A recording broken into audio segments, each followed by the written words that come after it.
பிரம்மாண்ட இயக்குனர் சங்கர் அவர்களிடம் உதவி இயக்குனராக ஒர்க் பண்ண அட்லி அவர்களுடைய முதல் திரைப்படமே ராஜா ராணி.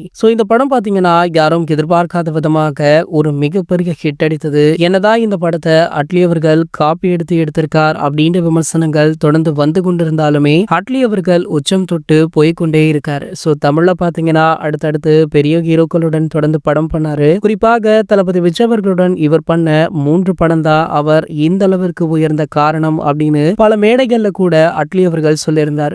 அது மட்டும் இல்லாம எந்த மேடையாக இருந்தாலுமே தளபதி விஜய் அவர்களை விட்டு கொடுக்க மாட்டாரு. தளபதி பற்றி ஒரு சில வார்த்தைகளாவது பேசிடுவாரு. அந்த வகையில பாத்தீங்கன்னா டாக்டர் பட்டம் பெற்ற அட்லி அவர்கள் அந்த மேடையில கூட தளபதி விஜய் அவர்களை பற்றி பேசியிருந்தார். அந்த வார்த்தைகளும் வீடியோக்களுமே சோஷியல் மீடியாக்கள்ல படு வைரல் ஆச்சு. இதனிடையில அடுத்ததாக அட்லி அவர்கள் பேன் இந்தியன் அளவுல அல்லு அர்ஜுன் அவர்களை வைத்து ஒரு படத்தை எடுத்துட்டு இருக்காரு. கிட்டத்தட்ட 70% படப்பிடிப்பு முடிஞ்சிருச்சாம். அண்மையில கூட இதனுடைய ப்ரோமோ வீடியோ வழியாகி படு வைரலுமே ஆச்சு. இந்த நிலையில அட்லியுடைய அடுத்த படம் பற்றிய முக்கிய தகவல் வைரல் ஆகிட்டு இருக்கு. அதாவது அட்லி அவர்கள் அடுத்ததாக யாரும் எதிர்பார்க்காத விதமாக அவருடைய அண்ணனான தளபதி விஜய் அவர்களுடன் ஒரு படம் பண்ண இருக்காரா. அதற்கான பேச்சுவார்த்தைகள் தான் தற்போது பரபரப்பாக போய்கொண்டிருக்கு. நம்ம விஜய் சார் ஒரு பக்கம் அரசியல களமிறங்கி இருக்காரு, இன்னொரு பக்கம் ஜனநாயகன் தான் என்னுடைய கடைசி திரைப்படம் அப்படின்னு சொல்லிட்டு இருக்காரு. ஆகையால இந்த கேப்ல அட்லி அவர்களுடன் விஜய் சார் இணைவாரா இல்லையா அப்படின்றத வெயிட் பண்ணி தான் பார்க்கணும். அப்படி இவங்க இணைந்தா இவங்க படத்துடைய படப்பிடிப்பு பாத்தீங்கன்னா